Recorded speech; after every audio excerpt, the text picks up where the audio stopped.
Welcome everybody to another episode of Something to Think About. My name is Kili. Some people call me King Kili, but you can call me Kili for now. And let's get to it, y'all. Y'all can see I'm experiencing and experimenting and learning and growing and showing y'all that I'm really trying to take this seriously, building up the kind of angles, learning about camera work. In the last videos, I had the sunlight popping through. This time, no sunlight. I'm learning. So let's get into our topic. So, Lloyd Banks dropped a new album this past Friday, and it's called The Course of the Inevitable. Lloyd Banks, The Course of the Inevitable. Lloyd Banks, The Course of the Inevitable. And it's 20 tracks, an hour-ish long. It's definitely on that boom bap, Griselda, Rock Marciano, Alchemist wave that's been, happening lately for like the past 7, 8 years now. Y'all know the vibes. Y'all know how it is. That sound with the beats are on 86 beats per minute. There is no radio single, club single. It's not on some drill shit. It's not on some trap shit. You know how it is. I wouldn't say Lloyd Banks is wave riding because he's always been on that type of time, especially since his last like 4, 5, 6 kind of projects has always been on that kind of wave. He's always been keeping, that sound, that 90s, 2000 sounds in his music. But I would say sonically, this album has definitely heightened that wave of the Griselda, Alchemist, Rock Marciano wave that's been popping in the underground. So Lloyd Banks, The Course of the Inevitable, 20 tracks, a lot of heavy lyricism, and halfway through the album, like the second half of the album, a good 5 of those songs on the second half of the album, it's 20 songs, a good like 5 or so of those songs I would guesstimate. He's definitely addressing 50 Cent. Now, for those who don't know, Lloyd Banks, 50 Cent, y'all remember back in the day, G-Unit was huge back in the day because 50 Cent was huge. And I remember as kids, we used to just go, G-Unit, and you had 50 Cent, Lloyd Banks, Tony Yayo, eventually Young Buck in the game. And it was this time where 50 Cent was on this meteoric rise. He was a super Goliath in the game, and all the other acts on the label or on the crew, they all had, their solid radio singles, their solid, hit records. Lloyd Banks was always known to have the hit records, but also he was called PLK, Punchline King. And we know Lloyd Banks is, one of those super lyricist kind of guys. And as I've gotten older, I've appreciated his music a lot more because he's matured as an MC, because he's didn't really do so much of like the super punchline, gimmicky like punchline battle rhymes that he used to do back in the day. Now his music is a lot more poetic, I would say. Definitely carries more of a message. Definitely has a lot more depth to the words that he uses. High vocabulary, a lot of big words. Lloyd Banks is, monotone voice. He doesn't really flip his flows that many times. And especially on this album, he's not going for anything, major. But recently, these past few years, Lloyd Banks and 50 Cent had a fallout. I wouldn't want to call it a beef because y'all know how 50 Cent beefs. When 50 Cent really beefs, it's World War III. But this is more like a public fallout that's kind of happening in hip hop. But because Lloyd Banks himself is a very introverted person, he doesn't really do the Twitter. Actually, he doesn't do it at all. He doesn't do the Twitter, Instagram, gimmicky, social media drama. He's not into that. Lloyd Banks is a quiet, introverted man who takes pride in his lyricism. I think he feels a lot more fulfilled by strengthening his bars more than a hit record on the radio. And recently, 50 Cent put out a book called Hustle Harder, Hustle Smarter.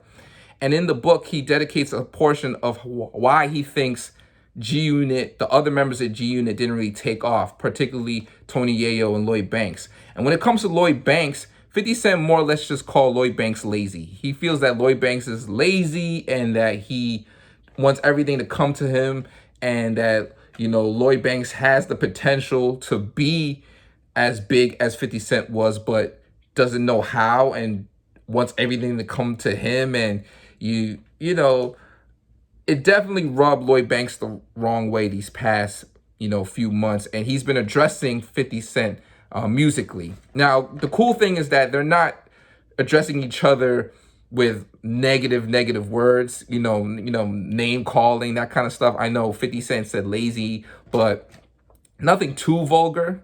So that's kind of cool. But let me get into some of the bars that Lloyd Banks has addressed 50 Cent with that he's been doing.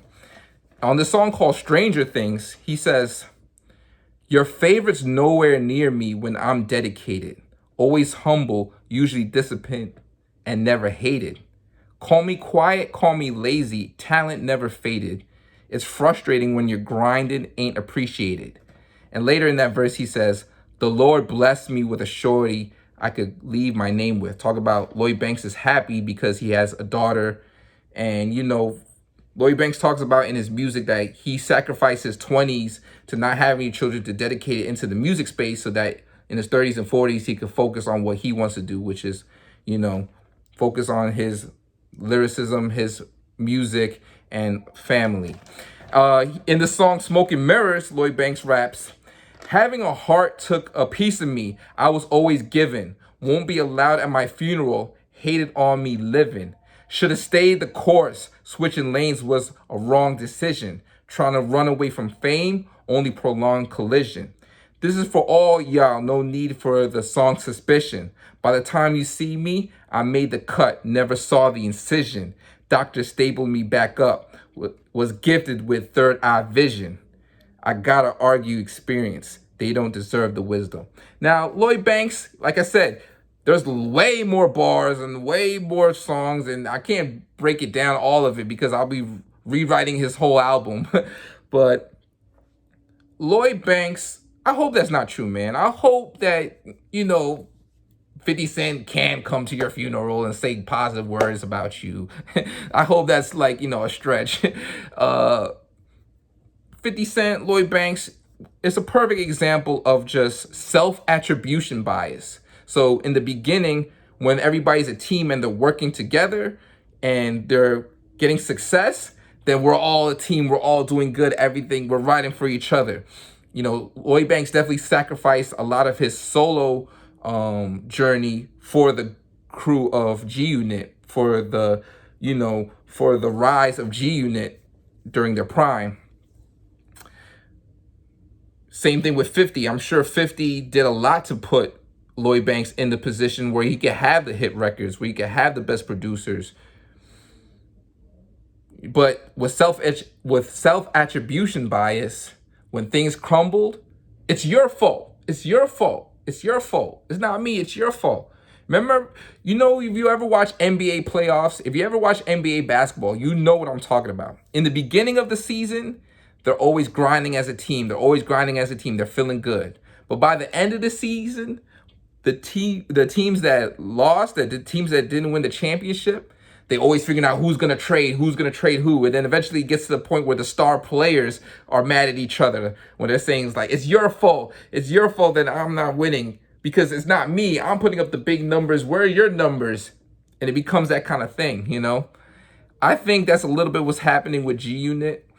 I also just think that 50 Cent and Lloyd Banks just have two different personalities. 50 Cent is a very extroverted guy, goes to the club all the time, does the social media gimmicks, does the beefs, always promoting himself, always doing interviews, always doing his TV shows, always putting himself out there in the forefront.